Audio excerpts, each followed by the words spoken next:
আমরা তো ভাই চাইলে পুরো শহরটা ড্রেন নালা রাস্তাঘাট হাত ধরে ধরে পরিষ্কার করতে পারবো না।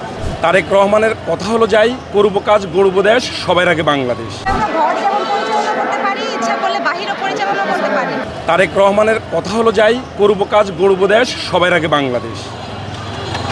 পৃথিবীর বহু দেশ খুব নিচের স্তর থেকে শুরু করে তার দেশকে এমন এক জায়গায় রিপ্রেজেন্ট করেছে, যেমন উদাহরণ হিসেবে আমরা জানি মালয়েশিয়া একটি দেশ, এবং সেই উন্নত মালয়েশিয়ার দারিদ্রতার জন্য সিঙ্গাপুরকে তার থেকে আউটস করে দিয়েছে, সেপারেট করে দিয়েছে।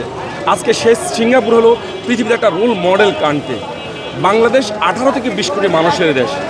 এখানে প্রচুর মানুষ রয়েছেন যারা উচ্চশিক্ষিত, সচেতন নাগরিক এবং দেশকে গড়ার জন্য তারা মনে প্রাণে বিশ্বাস করেন এবং চেষ্টা করেন। কিছু টেকনিক্যালি সমস্যার কারণে এটা আদৌ হয়তো সম্ভব হয়ে ওঠে না। ঢাকা হলো পৃথিবীর একটি গুরুত্বপূর্ণ গণবসতির শহর, অর্থাৎ এটা একটা মেগা সিটি। কয়েক কোটি জনগণের বসবাস এই স্বল্প আয়তনের এই নগরে, যার কারণে দীর্ঘদিনের একটা সমস্যা এই শহরে বিরাজমান। আমরা চাইলে এটা একদিনে শেষ করতে পারবো না। আমরা জনাব তারেক রহমান সাহেবের, অর্থাৎ বাংলাদেশের নির্বাচিত প্রধানমন্ত্রীর এই যে গ্রিন সিটি, অর্থাৎ সবুজ নগরায়ন এবং পরিচ্ছন্ন বাংলাদেশ গড়ার যে প্রত্যয়, সেটিকে কাঙ্ক্ষিত জায়গায় পৌঁছানোর জন্য আজকের যে কর্মসূচি, বাংলাদেশের জাতীয়তাবাদী মুক্তিযুদ্ধের প্রজন্মের কেন্দ্রীয় সভাপতি,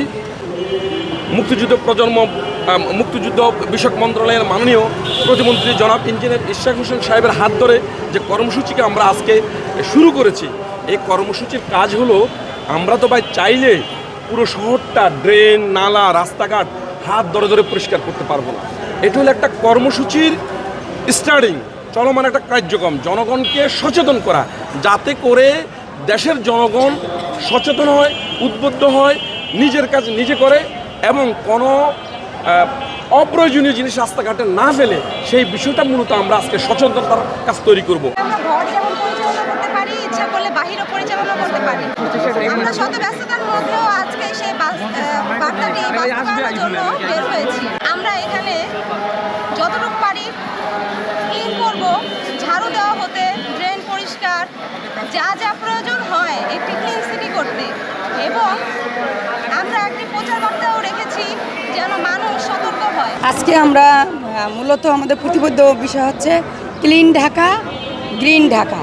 এই উপলক্ষে আমরা আজকে ইঞ্জিনিয়ার ইশরাক হোসেন, মুক্তিযুদ্ধ বিষয়ক প্রজন্ম দলের সভাপতি, তার নেতৃত্বে আমরা মুক্তিযুদ্ধ প্রজন্ম দলের সহকর্মীরা নেতৃবৃন্দ আজকে আমরা ঢাকা পরিষ্কার করার জন্য নামছি, যাতে সাধারণ জনগণ এবং আমরা সবাই যাতে আমরা সচেতন হই।